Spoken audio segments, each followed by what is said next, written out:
Nyanyian pujian Maria. Lalu kata Maria, jiwaku memuliakan Tuhan, dan hatiku bergembira karena Allah Juru Selamatku, sebab Ia telah memperhatikan kerendahan hamba-Nya.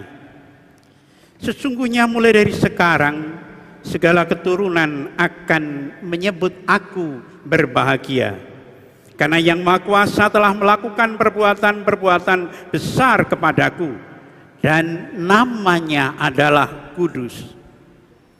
Rahmat-Nya turun-temurun atas orang yang takut akan Dia. Ia memperlihatkan kuasa-Nya dengan perbuatan tangan-Nya, dan mencerai-beraikan orang-orang yang congkak hatinya. Ia menurunkan orang-orang yang berkuasa dari tahtanya, dan meninggikan orang-orang yang rendah. Ia melimpahkan segala yang baik kepada orang yang lapar, dan menyuruh orang kaya pergi dengan tangan hampa. Ia menolong Israel hamba-Nya, karena Ia mengingat rahmat-Nya seperti yang dijanjikannya kepada nenek moyang kita, kepada Abraham dan keturunannya untuk selama-lamanya. Dan Maria tinggal kira-kira 3 bulan lamanya bersama dengan Elisabet, lalu pulang kembali ke rumahnya. Demikianlah Injil Tuhan. Terpujilah Kristus.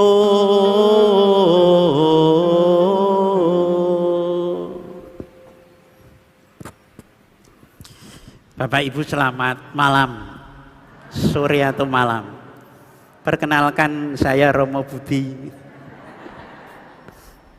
Soalnya sudah 1,5 tahun menjadi orang hutan. Dan pertama pengalaman seperti pengalaman kebodohan. Saya katakan pengalaman kebodohan. Karena apa? 25 tahun imamat, biasanya Bapak Uskup akan menempatkan romo-romo itu di tempat yang enak. Karena berarti sudah 50 tahun lebih. 53 tahun saya. Tapi saya memutuskan untuk menjadi misionaris domestik di Kalimantan. Suatu kebodohan yang pertama. Lalu ketika sampai di Kalimantan, Bapak Uskup Monsinyur Petrus Budeng Timang mengingat saya sudah 50 tahun lebih, saya akan ditempatkan di kota Banjarmasin, di pusat kota. Tetapi saya mengatakan, saya tidak tahu, dan itu saya yakin bukan kata-kata saya sendiri. Ketika Bapak Uskup mengatakan, nanti Romo di veteran di kota. Entah mengapa saya mengatakan, Bapak Uskup, kalau saya ditempatkan di kota lebih baik saya pulang ke Solo saja, pulang ke Semarang saja. Saya ingin di daerah pedalaman. Dan Bapak Uskup mengatakan, Romo itu aneh. Biasanya Romo pengen di tempat yang enak. Tetapi mengapa Romo pengen di pedalaman? Itu daerahnya sulit. Tetapi saya mengatakan itu bukan kata-kata saya sendiri. Entah mengapa itu saya pengen di pedalaman. Romo sudah 50 tahun lebih. Saya pengen di pedalaman. Ya dicoba dulu ya, 3 bulan bagaimana. Lalu saya ditempatkan di Mandam, Kabupaten Tanah Bumbu. Itu tadinya mau ditempatkan di paroki, di Batu Licin, masih di kota. Saya tidak mau, akhirnya di pedalaman. Mandam itu jadi 360 kilo dari Banjarmasin. 360 kilo dari Banjarmasin. Dan ketika saya mengatakan kebodohan yang kedua. Karena pengen ditempatkan di kota kok tidak mau. Dari Semarang ke Kalimantan, kebodohan pertama, mau ditempatkan di kota, tidak mau lalu di pedalaman. Dan pertama saya shock di pedalaman itu. Mengapa shock? Ya di sana itu kalau melihat jalan bagus kaget. Kok ada jalan bagus? Beda di sini, kalau ada jalan jelek kaget. Dan saya tidur di rumah papan sampai sekarang. Itu dulu kalau sore, mulai sore itu yang namanya hewan serangga kelabang itu mulai bergerak di dekat kamar saya itu. Ya, pernah saya tidur gitu, saya karena tidurnya di bawah. Saya kalau tidur di tempat tidur itu polah, jatuh mesti. Ya. Maka saya tidur di bawah. Ya kelabang itu ya lewat. Duh. Setiap sore itu saya mesti punya baygon untuk seperti itu. Dan syoknya juga karena Bapak Ibu jangan keras-keras. Kalau di Solo melihat kolekte ratusan seratusan ribu itu banyak. Tapi di sana saya 1,5 tahun ada kolekte ratusan ribu itu baru sekali. Itu pun pas Pak Rudi ke sana. Itu saya yakin Pak Rudi yang kolekte. Yang 50-an ribu itu baru 2 kali. Itu ketika ada tamu. Jadi kolektornya ya banyak Patimura, bawa pedang, ya, bawa pedang sambil begini. Ya saya mengatakan ya karena memang nyanyian kita salah ya toh. Nyanyiannya itu terima kasih 1000, oh terima kasih 1000 pada Tuhan Allahku, itu nyanyiannya besok diganti itu ya, besok diganti itu ya. Itu pengalaman di sana, ya. Dan wilayah yang saya layani yang paling dekat itu 18 kilo, yang jauh itu 75 kilo. Tapi jangan dibayangkan jalannya seperti di sini. Jalannya hanya lumpur dan batu. Dan di situ ada suatu pengalaman indah Tuhan yang baik. Ketika beberapa kali saya jatuh dari motor, tetapi menjadi kesempatan bergurau dengan Tuhan. Dari pasturan, jadi kalau berangkat jam 2 siang kalau ke wilayah, nanti pulang jam 10 malam, ya. Itu sudah berdoa, Tuhan tolong ya jangan hujan, karena di sana hampir setiap hari hujan. Jangan hujan, karena kalau hujan itu nanti jalannya tidak karuan. Tuhan tolong jangan hujan. Sudah berdoa begitu tetap hujan deras. Lalu kalau jatuh gelimpang itu ya tengok-tengok ada orang enggak. Dan kesempatan ngomong dengan Tuhan, seneng kau Tuhan, aku jatuh. Seneng imamu jatuh itu seneng kamu ketawa. Kesempatan ngomong dengan Tuhan. Tetapi juga pengalaman yang sungguh saya rasakan, yang seumur hidup pasti tidak akan saya lupakan, ketika saya pakai mobil terjatuh di lumpur yang begitu dalam, padahal sudah mobil double gardan itu, mau maju tidak bisa, mau mundur tidak bisa. Saya berdoa, Santo Antonius tolonglah, Tuhan tolonglah Bunda Maria, para malaikat.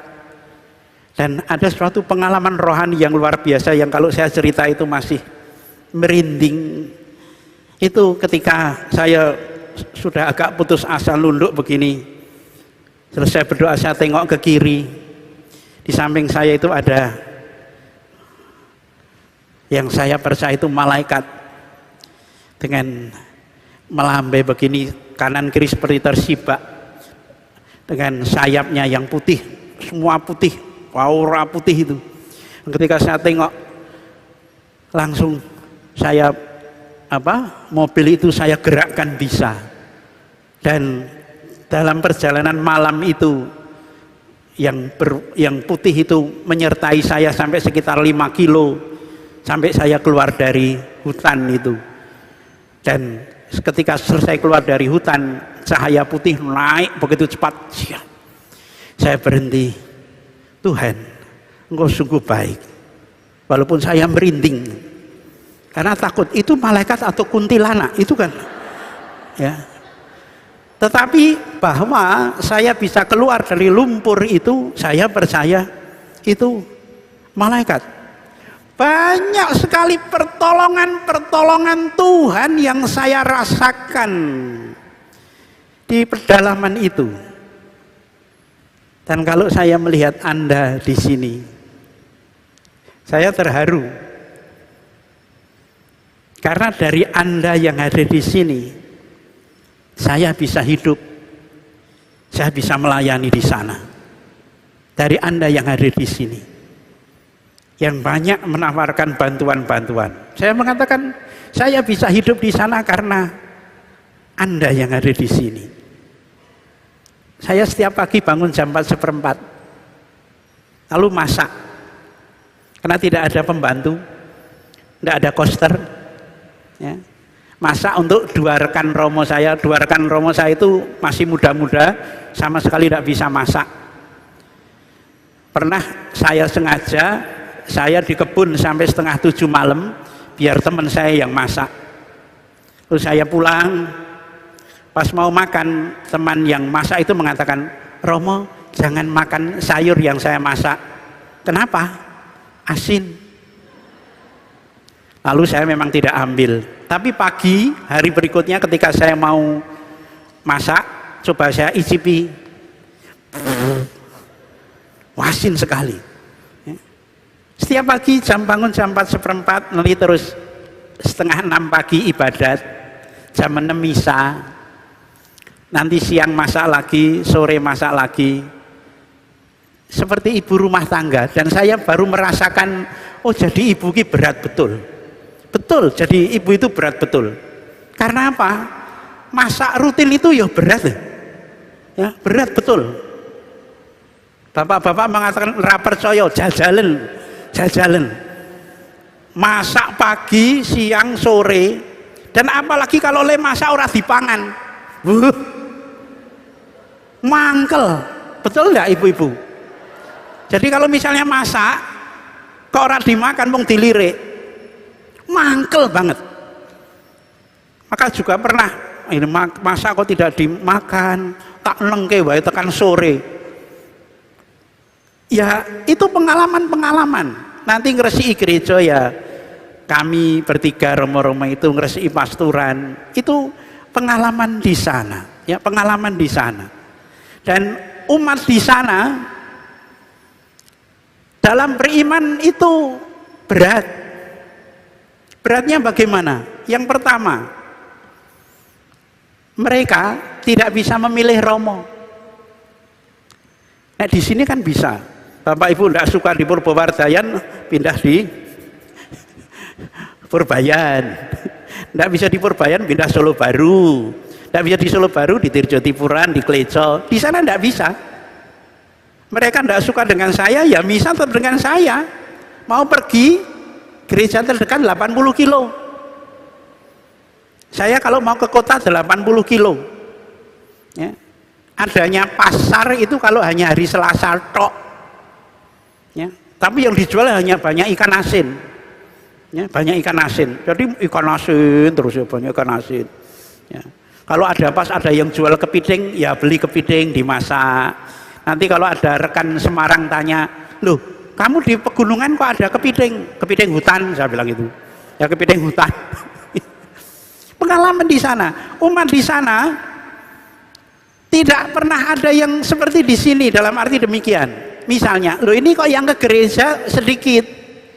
Mereka jaga kebun romo. Loh jaga kebun apa? Kera. Ratusan kera. Seorang bapak pulang dari kebun nangis. Di pasturan, Romo, saya harus bilang istri saya bagaimana Romo? kebun jagung 1 hektar habis dimakan kera. Maka bisa jadi mereka tidak ke gereja karena harus jaga kebun. Kalau tidak, habis dimakan kera. Ya. Kalau tidak itu nanti itu hama babi hutan, merusak. Dan tentu kalau mereka tidak panen itu tidak ada alternatif. Tidak ada alternatif lain karena jauh dari kota. Kalau daerah-daerahnya itu banjir, banyak yang terisolasi. Yang pekerja-pekerja di kebun sawit itu nanti tidak dapat rezeki karena mereka pekerja-pekerja harian. Maka kadang gereja harus mensuplai. Dan yang kami suplai itu juga apa? Saya mengatakan, ya bantuan dari Anda. Mungkin Bapak Ibu yang hadir di sini juga memang mengira saya di sana itu sungguh sangat menderita. Enggak. Ada yang ngirim beras, ada yang ngirim berambang bawang, ada yang ngirim macam-macam. Macam-macam, ada yang ngirim nek di sini itu nek diberi pakaian pantas pakai, memakainya itu kan ya lihat-lihat. Di sana enggak. Saya minta dari salah satu saudara di Solo ini, tolong kalau ada pakaian-pakaian pantas pakai dikirim ke tempat kami ya. 9 dus besar dikirimkan. Dan ketika saya bagikan umat, mereka pada ke gereja mengatakan, Romo, ini pemberian Romo. Iya, aku juga punya Romo, ini pemberian Romo. Ini juga mengenai pandemi corona. Tidak bisa seperti di sini. Orang sana mau tidak mau mesti ngajak salaman, cium tangan. Bagaimana romonya tidak kena corona? Ya. Tapi orang sana ngadepi corona tidak seperti di sini. Itu kelebihannya. Orang sini kan takut sekali ngadepi corona. Sana enggak. Waktu itu ada rekan Romo, rekan saya yang di karantina di kota 80 kilo, telepon saya, Romo, katanya Mama Eko depan gereja itu hilang penciuman, kena corona, demam ya Romo. Iya, dibawa ke kota Romo, bawa ke rumah sakit. Jadi saya itu nek di sana ngantar orang sakit, pernah juga 2 kali ngantar orang hamil sudah 8 bulan lebih itu harus saya antar. Saya berdoa, Tuhan jangan sampai brojol di jalan, Tuhan jangan sampai brojol lah, karena jalannya enggak karuan.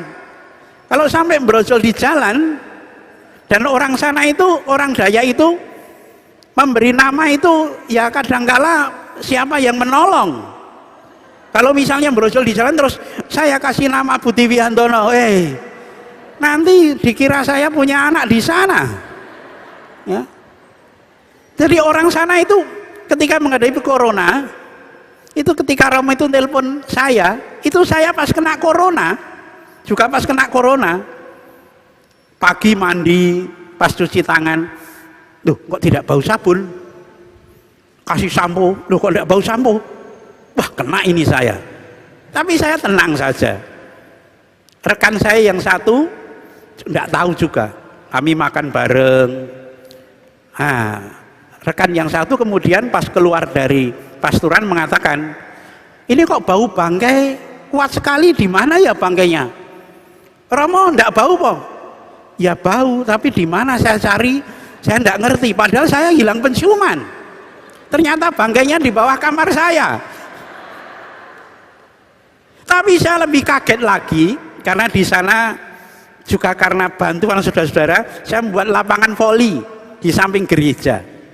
Saya baru bersihkan gereja dari dalam. Saya mendengar ibu-ibu duduk begini, yang satunya di sini, satunya di sini. Ibu-ibu itu mengatakan, ini aku kehilangan penciuman loh. Aku juga kok. Yang sini, aku juga kok. Ada anak mengatakan, Mak, kalau hilang penciuman jangan ngomong-ngomong, nanti orang pada takut. Takut gimana? Ini yang main voli ini ya hilang penciumannya kok. Jadi tetap main voli. dan tidak ada satupun yang meninggal. Karena mereka percaya ini corona ini tetap bisa diatasi tetap dengan hati yang gembira, tidak dengan ketakutan. Kalau ketakutan itu imunnya turun. Dan orang sana hanya mengatakan itu yang mati kan yang di kota saja Romo. Nah yang di pedalaman enggak. Nah, Tuhan kasihan kok dengan kita itu ya. Maka saya bergaul dengan orang-orang yang kena corona terus hanya Bapak Uskup enggak tahu. Karena kalau tahu saya pasti dimarahi. Ya pasti dimarahi, harus karantina. Padahal kalau di karantina itu orang sak desa itu harus dikarantina semua. Ya, dokternya dikarantina, perawatnya juga dikarantina. Pengalaman di sana. Dan kadangkala kalau ke wilayah pulang jam 10, jam 11 malam, ya kalau hanya kepethuk ular lewat biasa, kepethuk babi hutan lewat biasa. Tapi kalau ketemu sepeda motor dari jauh itu malah deg-degan. Ini orang baik atau tidak? Karena kasus-kasus pembegalan itu masih banyak. Ya, kalau di hutan sawit itu bahaya paling besar itu kesasar, karena semua jalannya sama. Sampai ada rekan imam itu berangkat sore muter-muter di kebun sawit, tidak bisa pulang, baru pulang ke pasturan jam 10 pagi. Ditanya, "Loh kok sampai itu?" "Saya hanya muter-muter di kebun sawit." Itu pengalaman di sana. Tapi kalau saya ditanya, kemarin saya ketemu Bapak Uskup Semarang, Bapak Uskup mengatakan, "Romo, tahun ini Romo saya tarik kembali ke Semarang." Tetapi Uskupnya Banjarmasin mengatakan, "Jangan, kalau boleh biar Romo Budi tetap di sana dulu, paling tidak 10 tahun." Ya. Saya mengatakan saya enjoy saja, dimanapun berada saya siap. Ya. Tapi Bapak Uskup sini mengatakan tidak boleh. Kamu sudah 50 tahun lebih, nanti paling lama sampai 2024. Lalu saya mengatakan sesudah itu saya pengen ke Papua atau pengen ke Sumatera. Mengapa saya tidak mau segera ditarik? Ya melihat umat sana itu kasihan, ya. Karena kalau mereka dulu ada romo-romo di situ, tetapi tidak pernah kerasan, tidak pernah mau menunggui, sehingga umat sana merasa kami tidak dicintai Tuhan karena romonya pun tidak kerasan. Ya, ya kalau di sana tidak bisa sederhana ya mati. Ya. Tidak bisa makan daun kelor, tidak bisa nanam kangkung sendiri, pare, buncis, kacang. Ya, kalau tidak bisa nanam sendiri ya pengennya bergaya mewah ya akan mati sendiri, tidak akan kerasan. Sekedar sharing. Tetapi dari pandemi itu apa yang membuat saya juga bertahan di sana untuk mendampingi keluarga-keluarga? Adanya pandemi sampai di pedalaman itu memang membuat berbagai macam perseteruan di dalam keluarga. Bahkan kalau dilihat dari data nasional, adanya pandemi itu membuat perceraian meningkat 15%. Setiap kabupaten yang melakukan gugat cerai, setiap kabupaten antara 80 sampai 120 pasang. Adanya pandemi membuat keluarga-keluarga mesti jadi satu, tetapi tidak pernah menyatukan hati. Dan mengapa justru adanya pandemi meskipun tidak banyak orang pergi, tetapi banyak terjadi perselingkuhan? Karena medsos. Nanti punya kesempatan sedikit, tapi ini bukan di Solo, di Kalimantan. Nanti alasannya reuni SMP, reuni SMA. Tetapi yang terjadi kemudian terjadi perselingkuhan. Dan adanya seperti itu pasti menghancurkan banyak hal.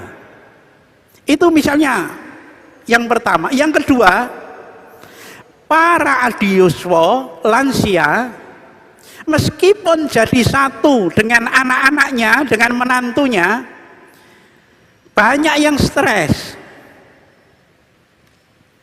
Disebabkan apa? Kekerasan verbal, omongan yang jahat, omongan yang jahat, omongan yang menyakiti. Maka dulu ketika mau mendirikan persekutuan doa ini, saya mengatakan, kasih nama persekutuan doa Benedictus.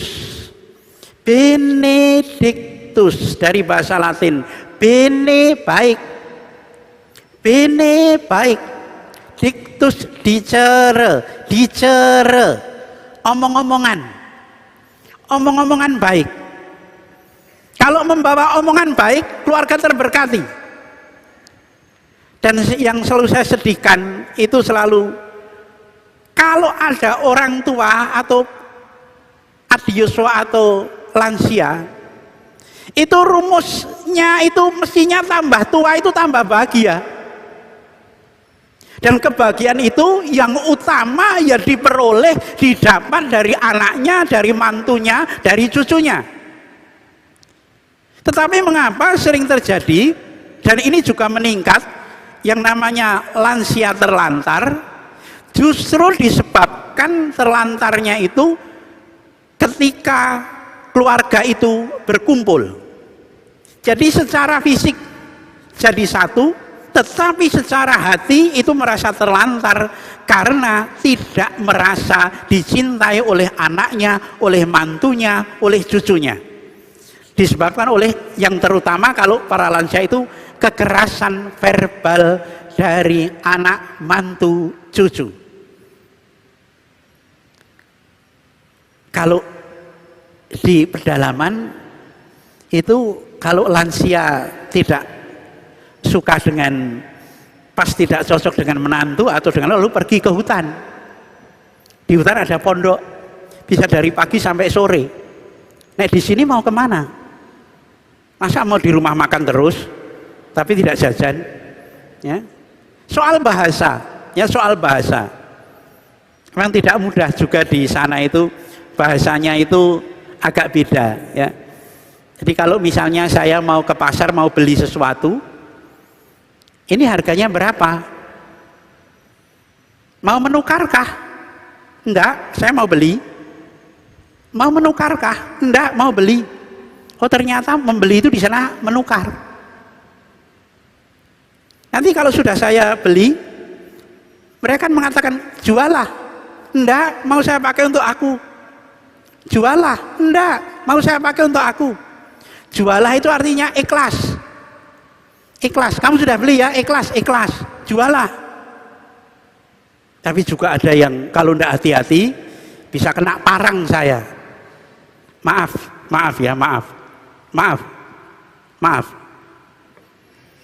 Kalau di sini caping itu ini ya, caping. Saya bisa mengatakan misalnya pada Bu Roso, Bu Roso kagungan caping. Oh wonten Rama, kula anak ambil rumiyin nggih. Monggo Rama. Bu Tarman kagungan caping. Oh monggo. Kalau di sana saya bisa kena penggal ini. Caping itu artinya celana dalam. Jadi kalau saya pinjam Bu Tarman ngambil caping gitu, saya bisa dipenggal Pak Tarman. Pak Roso, Bu Roso ngambil caping, saya bisa ditabrak bis Pak Roso. Itu bahasa. Ada anak kecil, itu ada anak kecil Mbae Jawa punya menantu Dayak. Anak kecil itu mengatakan, Romo, saya diajari nyanyi bahasa Jawa. Oh ya, nyanyi. Maaf, tak ajari nyanyi. Ayo ngising ning kebon, tutupi godhong pring, ben garing. Ayo dihafalke. Lalu dia ngapalke. ayo ngising ning kebon tutupi godhong bring ben garing. Hafal ke? Sudah hafal nanti nyanyi di depan mbah ya, nyanyi depan mbah.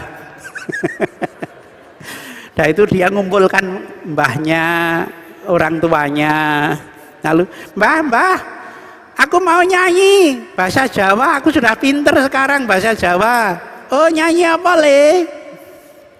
Terus akhirnya dengarkan ya mbah, ayo ngising wah. Siapa sih ngajari? Romo. Itu tapi pengalaman bahasa di sana ya, menikmati keluarga di sana. Itu keluarga yang hampir setiap hari juga sulit ketemu karena yang Dayak itu bekerja di hutan, sedangkan yang orang-orang Flores itu di kebun sawit. Mereka berangkat pagi pulang sore. Kalau yang Dayak bisa jadi berhari-hari di hutan mencari madu, berburu babi hutan, mencari gaharu. Pengalaman keluarga masa pandemi itu kalau tidak hati-hati merusakkan juga, termasuk anak-anak. Kalau orang tuanya yang Dayak itu misalnya pergi ke hutan, dia punya anak kecil dan pergi ke hutannya itu 1,5 bulan, nanti pulang anaknya itu tidak ngerti itu bapaknya, tidak ngerti bapaknya. Tetapi pengalaman itu beda dengan orang-orang yang berada di kota. Dari data juga banyak anak-anak yang terluka oleh karena kekerasan verbal orang tua. Anak-anak banyak yang tersakiti. Pernah saya ceritakan juga pengalaman pernah terjadi di Solo. Karena anak merasa kurang diperhatikan oleh orang tuanya, ketika bapaknya itu masuk rumah sakit, anak itu saya tanya, itu bapakmu masuk rumah sakit, kok kamu enggak ke sana? Kan sudah ada perawat dong. Setelah pembantunya masuk rumah sakit malah nangis. Bibi jangan sakit. Karena apa? Lebih dekat dengan bibinya daripada orang tuanya. Bahkan anak mengatakan, mama saya itu lebih cinta emasnya daripada saya kok Romo. Lu kok begitu? Lah mama ndak mungkin kok nitipkan cincin, anting, kalung sama bibi. Tapi saya sejak kecil dititipkan bibi kok Romo. Itu pengalaman anak. Yang apa? Yang jadi satu dengan orang tua tetapi tidak merasa dicintai. Bapak saya itu tidak punya waktu untuk saya kok Romo, tapi dia punya waktu untuk makani anjing, punya waktu untuk ngajak jalan-jalan anjingnya, tapi tidak punya waktu untuk saya. Dan ketika pengalaman seperti itu, aduh, saya yang tidak punya istri, tidak punya anak pun gregel itu ya. Kalau sampai ada pengalaman anak seperti itu, maka saya mengajak Bapak Ibu pengalaman Maria, nyanyian pujian Maria. Maria itu orang Anawim. Orang Anawim itu orang yang dalam kesusahan, hidupnya dalam kesusahan terus menerus. Tetapi dalam kesusahan terus menerus itu yang dia temukan selalu kasih Tuhan.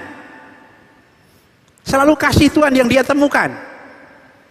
Dia tidak larut di dalam kesusahan, tetapi yang dia temukan adalah kasih Tuhan dengan segala keberadaannya yang serba sangat terbatas. Pengalaman kasih Tuhan itu sekarang itu banyak hilang di keluarga-keluarga. Ya, banyak hilang di dalam keluarga-keluarga. Karena apa? Mungkin salah satunya pandemi. Tetapi pandemi itu lalu menjadi pandemi di dalam hatinya. Hatinya lalu sungguh dihilangkan kasihnya itu di dalam keluarga. Kasih yang seperti apa? Saya mengatakan kalau sejak semula laki-laki itu diciptakan dari Kejadian 1 ayat 26 sampai 31, laki-laki itu diciptakan menurut gambar Allah. Maka kalau setiap laki-laki itu saya mengatakan berdoa setiap pagi, aku gambar Allah, ia tidak akan pernah kehilangan kasih Allah itu. Bisa enggak kira-kira bapak-bapak itu, setiap laki-laki itu begitu bangun pagi ketemu istrinya, aku gambar Allah mah, aku gambar Allah, bisa enggak? Pak Roso sakit, oke, menawi pas enjing wungu, mah, aku gambar Allah. Nah, Pak Hari, aku gambar Allah mah.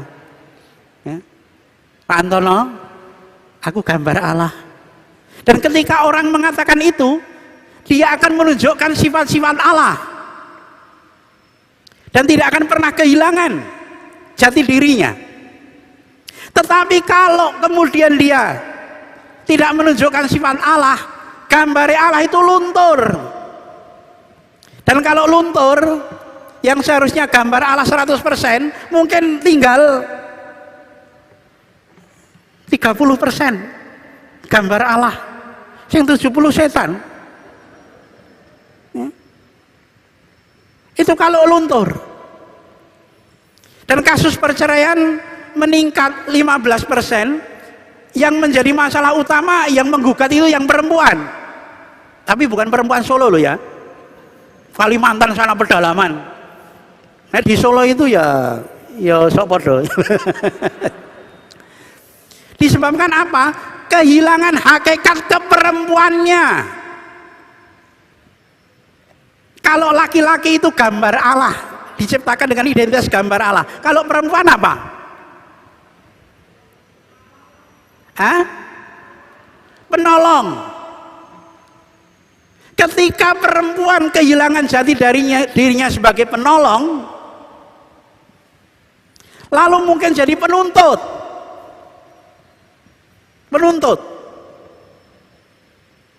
Karena kalau tidak kehilangan jati dirinya sebagai penolong, dia akan menempatkan diri dalam situasi seperti apapun. Dalam Kejadian 2 ayat 18, kau kuciptakan untuk menjadi penolong yang sepadan. Tetapi kalau kehilangan identitas itu, nanti semakin hilang menjadi penuntut. Dan saya mengatakan kasus perceraian paling banyak disebabkan oleh perempuan yang menuntut, menggugat, entah disebabkan oleh apapun ya. Maka saya mengatakan ketika dua jati diri ini ada dalam kehidupan, yang laki-laki menjadi gambar Allah, yang perempuan itu menjadi penolong, dua ini sungguh akan membawa orang pada suatu kebahagiaan. Maka saya mengatakan tema kita keluarga yang bersekutu. Kan kita menjadi keluarga itu karena bersekutu, ada janji pernikahan. Kalau saya tabisan imam itu, Oskop hanya mengatakan, apakah Anda berjanji untuk taat pada saya pengganti saya? Ya, saya berjanji. Tidak ada rasa apapun. Tapi kalau suami istri itu ketika janji di depan altar, itu kan tangannya itu salaman, dan ini tidak bisa diam ketika janji itu. Tangannya itu begini. Nek saya dengan Bapak Uskom tidak bisa begitu. Begini-gini. Tapi saya ngijab ke mantan lebih dari 500 pasang, itu kerep begini kok. Cakap begini ini terus, misalnya saya yang laki-laki mengatakan, saya Antonius Butiwiantono berjanji dalam untuk malang sehat sakit suka duka setiap seumur hidup. Demikian janji saya demi Allah dan Injil suci. Nanti ketika yang perempuan mau janji, nangis. Saya Antonia Butiwiandini berjanji. Nah, ketika mulai nangis itu pasti jempolnya laki-laki itu terus begini ini.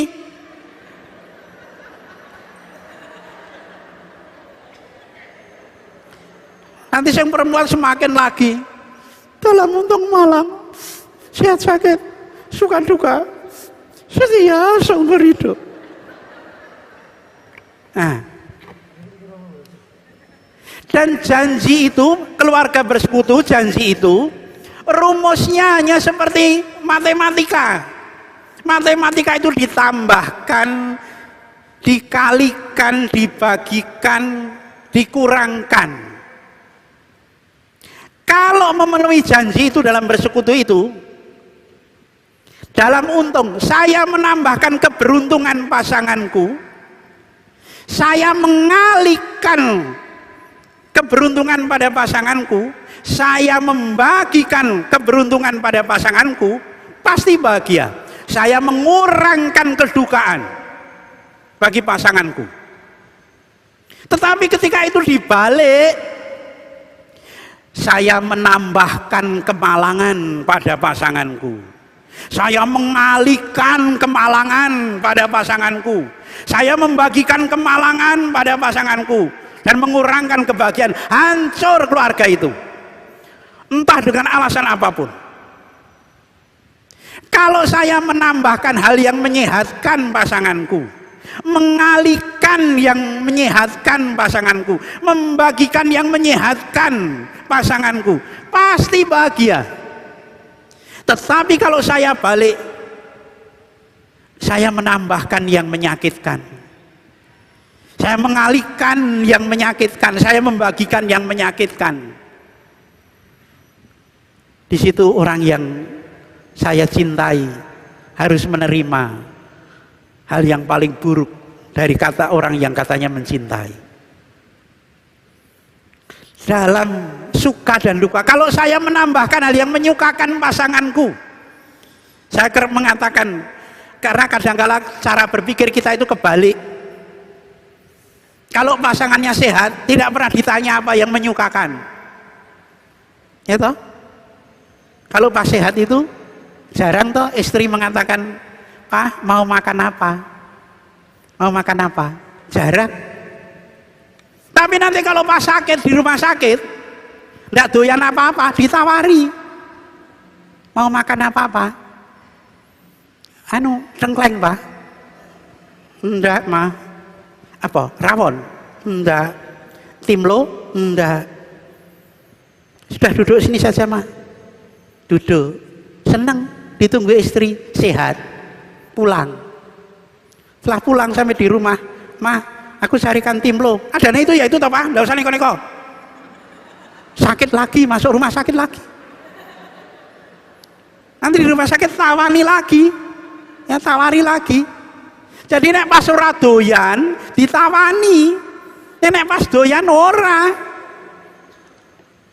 Itu kelemahan perempuan ketika tidak jadi penolong. Tapi juga banyak laki-laki juga tidak pernah menawari yang baik pada istrinya. Saya pernah mengatakan, mana suami yang berani atau kadang-kala menawarkan, "Mah, ayo kapan kita ke toko emas? Ke toko emas mau beli apa?" "Suweng panting." "Suweng panting, Mah." "Anting, Pak." "Suweng panting." "Anting, Pak." "Lu kok anting?" "Ya nanti biar jalannya bisa begini-gini." Jarang suami itu nawarkan pada istrinya. Mungkin suami mengatakan, "Ya sudah bisa beli sendiri, Romo." Bukan masalah bisa beli sendiri, tetapi tawaran suami itu merasakan membuat kesukaan, menambah kesukaan, membawa keberuntungan. Mungkin kalau yang di sini bukan hanya menawarkan anting, gelang kalung, tapi, "Mah, ayo ke showroom mobil, pilih mana?" "Yang ini ya, Pak." "Oh, yang itu terlalu kuno, Mah, modelnya." "Yang ini?" "Oh, itu terlalu sempit, Mah." "Oh, yang ini?" "Oh, yang ini terlalu mahal, Mah." "Lalu gimana, Pak?" "Ya lain kali saja ya, Mah."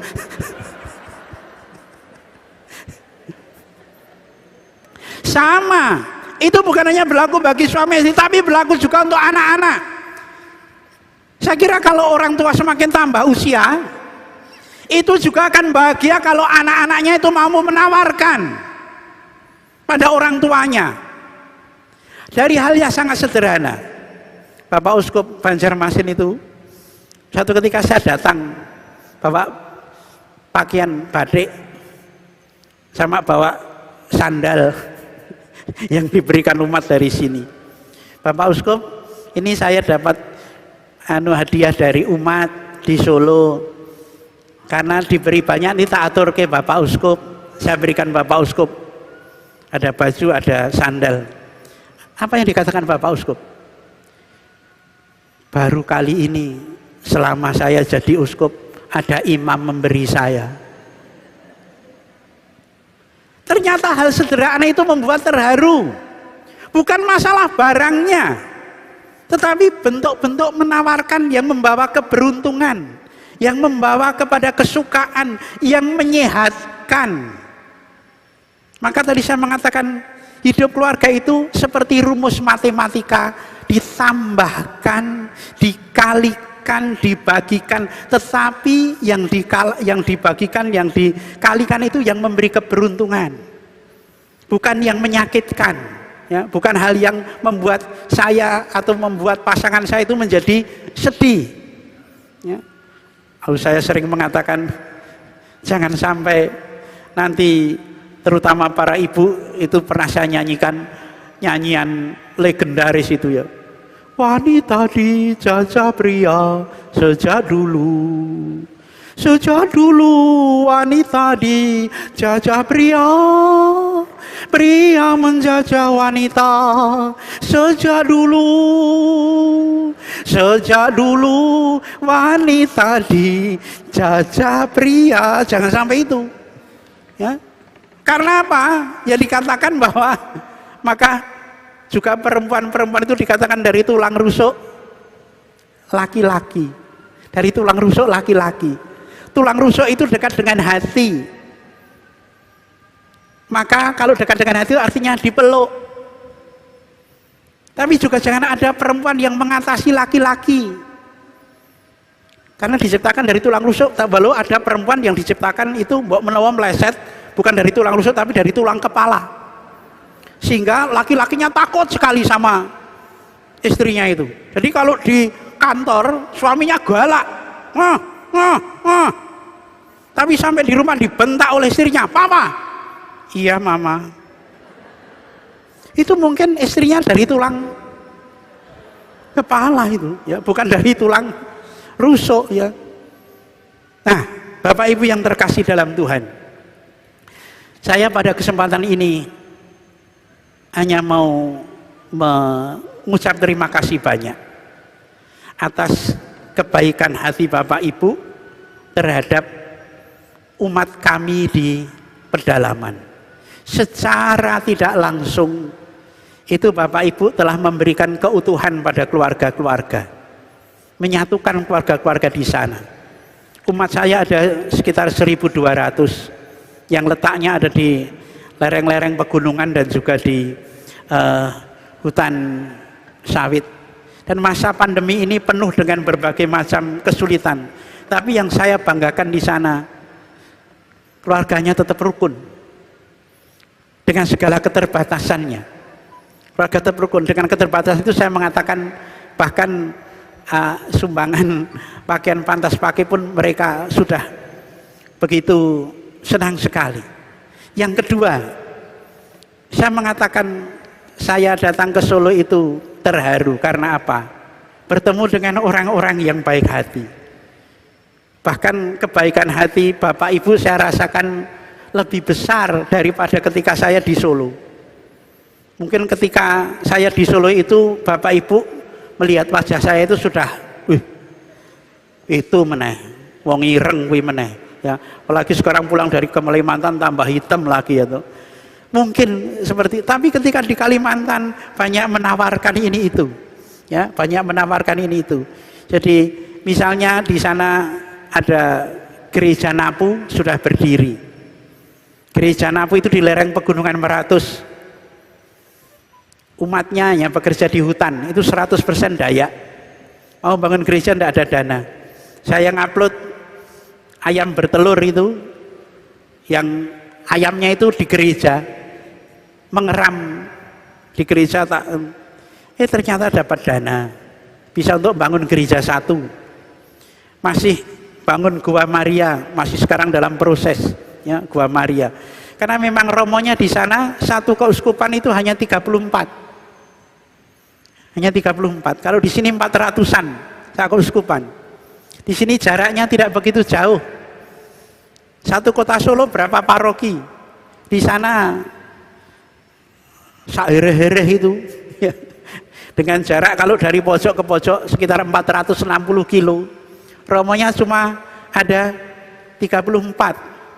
Saya di sini pun takut naik sepeda motor lagi trail, tapi di sana harus naik trail. Ya karena kalau tidak naik trail itu tidak bisa masuk ke pedalaman-pedalaman. Saya hanya mau mengatakan kalau orang-orang sana di pedalaman itu dengan segala keterbatasan, bahkan kadangkala lapar, tidak ada rezeki, masih bersyukur, maka kalau Natalan itu gereja tidak pernah mengeluarkan dana sepeser pun. Mereka sendiri, misalnya kemarin Natalan itu urunan, sudah urunan sekian lama 300.000 per keluarga, lalu membuat nasi bok 400 dibagikan kepada orang-orang termasuk entah muslim entah keharingan, karena mereka mau mengungkapkan syukur, ya mengungkapkan syukur. Kalau mereka dalam keterbatasan, kekurangan bisa bersyukur, tentu apalagi yang di Solo, yang dalam segala hal menurut saya segala fasilitas masih banyak bisa dicapai.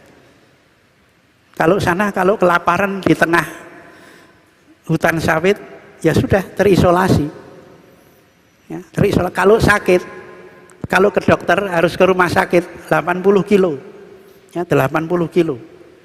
Jadi kalau sakit saya juga hanya pegel-pegel itu ya hanya cari lingir almari itu ya cuma begini, hanya cuma begitu. Ya, hanya Tuhan kau sang tabib sejati, sembuhkanlah aku. Karena kalau aku sakit tidak berguna untuk umat, kau sendiri yang menyesal nanti. Tuhan tolong aku ya, sembuhkan aku. Ya. Banyak bergurau dengan Tuhan, tetapi memang seperti itu, ya seperti itu yang terjadi. Kalau umat di sana dengan segala macam bahaya banjir, ya banjir, ya dengan segala macam kekurangan masih mau bersyukur dan keluarga itu begitu erat satu dengan yang lain, apalagi yang harusnya di Solo. Saya mengatakan kalau sama-sama tidak bersyukur, umat di Solo dan di Kalimantan dosanya banyak orang Solo. Kalau nanti masa normal orang sana tidak ke gereja dan orang Solo tidak ke gereja, dosanya banyak orang Solo.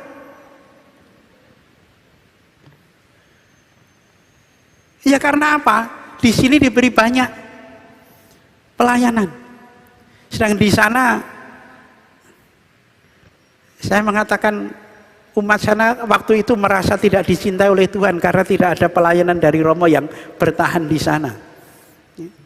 Kalau umat di sana, saya katakan mau mencari hiburan itu tidak ada,